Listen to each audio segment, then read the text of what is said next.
12, 1993, 10-year-old boys John Venables and Robert Thompson abducted a 2-year-old toddler, James Bulger. Little James was led away by the depraved duo while his mother was in a butcher's shop at the busy shopping mall in Bootle, Merseyside. At the mall, John and Robert wandered from shop to shop, stealing anything they could get their hands on. James Bulger was not the first child that the pair tried to abduct.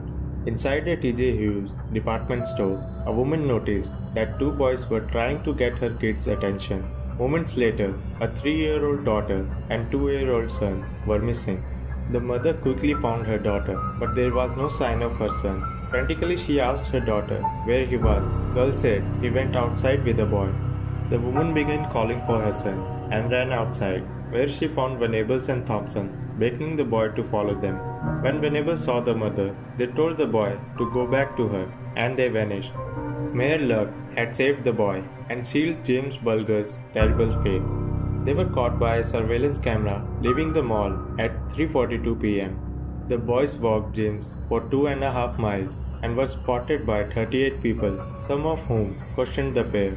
Venables and Thompson told passerby that the distressed toddler was their younger brother, or that he was lost and they were taking him to a local police station. No one doubted them. The pair took James to a railway line and tortured, beat, and sexually assaulted him. Venables and Thompson had brought blue paint stolen from the shopping mall and splashed it in Bulger's left eye.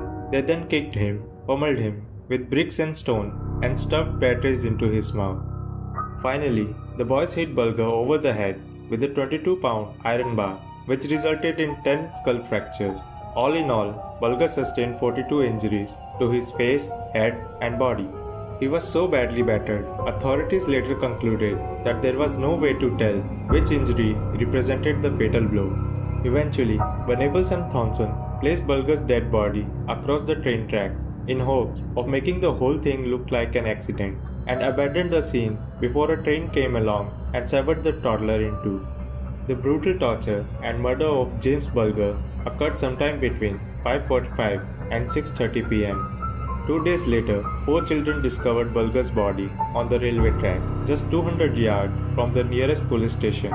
All of the instruments used in the attack were found strewn around the area. The iron bar, stones, and the bricks, all covered in boys' blood. The stolen tin of blue paint was found nearby. With some evidence in hand and the knowledge that James Bulger's killer were likely 2 children, the police checked nearby schools' absentee list for the day of the disappearance. This caused various children to be identified as potential killers, with some parents even reporting their own kids.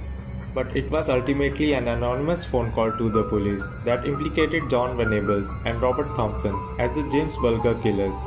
The caller told the police that Venables and Thompson both were absent from school on that day, and that they themselves had seen blue paint on the sleeve of Venables' jacket. During separate police interviews, John Venables and Robert Thompson turned on each other. Over the course of interviews lasting several days, Venables eventually confessed. Robert Thompson and John Venables were only 10 years old when they became the country's youngest murderers in 250 years. Venables and Thompson both were charged as the killer, but because they were minors, their identities were withheld from the public. 9 months later, the trial began. Outside the courthouse, people called for the blood of the James Bulger's killer. "Kill the bastards," people yelled. "A life for a life." Venables and Thompson were then sentenced to serve at Her Majesty's pleasure, as is the standard protocol for juvenile offenders convicted of murder or manslaughter. This indefinite sentence has no maximum but does have a minimum to be determined on a case-by-case basis. In this case, it was just 8 years, at which time the boys would be 18. So, when 8 years were up, in 2001, both boys were released. Today, while Thompson is believed to be assimilating back into society and living a quiet life, Venables in 2010 was imprisoned for downloading images depicting various kinds of sexual abuse being inflicted upon male toddlers. He became eligible for parole in 2013, at which time Ralph Bulger, father of James, told the parole board that he could not forgive his son's killer and that Venables should not be released.